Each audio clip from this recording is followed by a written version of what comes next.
Hello sir, welcome to the Vishnu ITI Gwalior.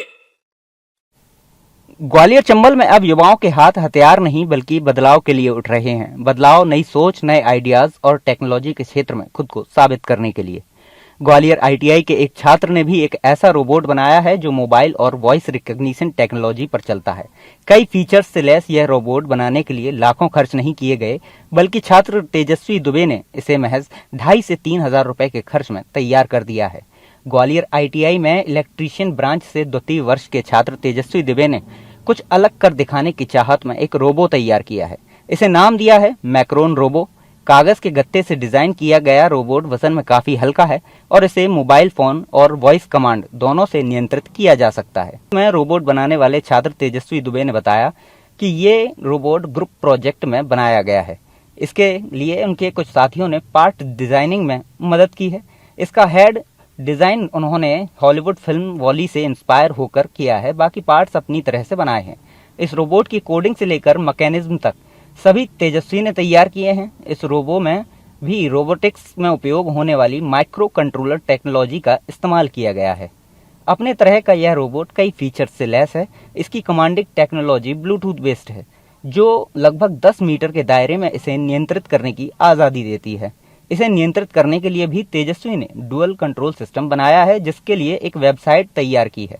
इसके जरिए इस रोबोट को एक्सेस किया जा सकता है। इसी वेबसाइट पर कंट्रोल कमांड के जरिए इसे मैनुअली ऑपरेट किया जाता है।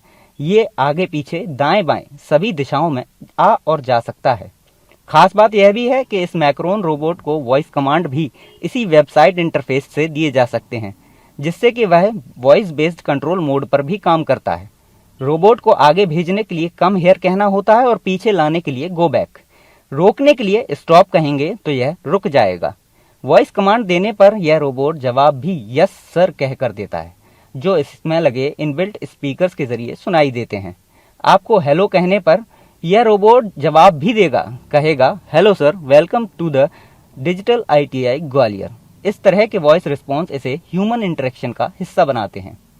इस रोबोट के कुछ महत्वपूर्ण फीचर्स की बात करें तो यह बाधा का पता लगाने और खुद की सुरक्षा में सक्षम है। इसमें लगे इंटीग्रेटेड अल्ट्रासोनिक सेंसर ऑपरेशन के दौरान टक्कर से बचने के लिए दूरी और रुकावटों की पहचान करते हैं। इसके अलावा इसमें निगरानी और स्कैनिंग की भी सुविधा है। इसमें घूमने वाला हेड और स्पाई कैमरा लगा है, जो प्रतिबंधित इलाकों में एरिया स्कैनिंग के लिए काम करता है। हालांकि अब अगले चरण में इसे अपग्रेड करने की प्लानिंग है। ये रोबोट नए इनोवेशन और एआई के बढ़ती टेक्नोलॉजी को दिखाता है और इसको हमने वॉली मूवी से इंस्पायर होकर इसके ऊपर हेड का डिज़ाइन लिया है एंड इसके बाकी नीचे के जो डिज़ाइन है बॉडी के वो यूनिक और इसको दिखाने के लिए हमने सेल्फ डिज़ाइन किया है। ये आपके मोबाइल के थ्रू कनेक्ट होकर voice control and manually control हो सकता है, उसकी स्पीड एडजस्ट हो सकती है एंड इसके अंदर जो टेक्नोलॉजी यूज़ हुई है वो माइक्रो कंट्रोलर्स जो कि नॉर्मली रोबोटिक्स में यूज़ होती है। इसको बनाने का एग्जैक्ट पर्पस ये था कि ये इसमें आगे चल के और भी अपग्रेड हों और बच्चों को ये देखने को मिले कि ऐसी टेक्नोलॉजी इनोवेशंस हो सकते हैं इतनी लो बजट में एंड इसमें आगे चल के सर्विलांस के लिए और भी नए फीचर्स ऐड करके इसे एक अच्छा रोबोट बनाया जाए। हाँ, क्योंकि शायद बोली थोड़ा सा ज़्यादा आपने पिक्चर देखे हो तो उसमें बहुत हट के रहा था और डिफरेंट लगा एंड मैंने इस पर दूसरा डिज़ाइन भी ट्राई किया था, बट मुझे वॉली वाला थोड़ा सा ज़्यादा अट्रैक्टिव लगा था। इसके फीचर्स ये हैं कि ये एक तो वॉइस से कमांड हो सकता है, ब्लूटूथ कनेक्टिविटी है जो कि नॉर्मली करना और सीखना इसके पीछे को तो काफ़ी कुछ सीखने को मिलता है और भी बच्चों को कि ऐसी टेक्नोलॉजीज वर्क करती हैं एंड माइक्रो कंट्रोलर्स वगैरह वायर कनेक्ट करना, सारे बैटरीज, कितना वोल्टेज, ये सब कुछ सिखाता है। जी, मैंने इसके लिए वेबसाइट डिज़ाइन की थी, जिस वेबसाइट के थ्रू ये कनेक्ट होता था क्रोम पे, आप उस वेबसाइट को ओपन कर सकते हैं एंड इजीली आप इसको कंट्रोल कर सकते हैं। आगे इसमें मेरा ये है कि इसमें कैमरे होने चाहिए एंड जो हम अभी फ़ोन से कंट्रोल कर रहे हैं इसमें इसका सेल्फ माइक होके हम उसे डायरेक्ट कंट्रोल कर पाएँ एंड ये हमारी वॉइस सुन पाए। छोटे एआई मॉडल्स इसमें डाले जाएँ। आगे इसमें एआई भी ऐड करने का मेरा। तेजस्वी दुबे कहते हैं कि उनकी कोशिश है कि इसमें ओपन कैमरा और इनबिल्ट माइक सिस्टम भी लगाएंगे और साथ ही कुछ एआई टूल्स भी इंस्टॉल करेंगे, जिससे ये सेल्फ रिस्पॉन्सिव रोबोट बने। तेजस्वी दुबे को इस प्रोजेक्ट में गाइड करने वाले आईटीआई ग्वालियर में पदस्थ प्रशिक्षण अधिकारी मनीष श्रीवास्तव ने बातचीत में बताया कि मैक्रोन असल में मैकेनिकल और इलेक्ट्रॉनिक्स को मिक्स कर बनता है और इस रोबोट को मैक्रोन नाम देने के पीछे भी यही एक कारण भी है कि आईटीआई ग्वालियर का यह पहला रोबोट है और इसका नाम आसानी से लोगों को याद भी रह जाएगा। इस रोबोट को तैयार करने के पीछे भी उद्देश्य यही था कि बच्चों को प्रैक्टिकल नॉलेज मिले। थ्योरी तो बच्चे पढ़ते ही हैं, ऐसे में प्रैक्टिकल ज्ञान पर ही वे फोकस करें। इसके लिए बच्चों को प्रोजेक्ट्स भी समय समय पर बनाने के लिए दिए जाते हैं और यह रोबोट भी उसी एक्सरसाइज का एक हिस्सा है।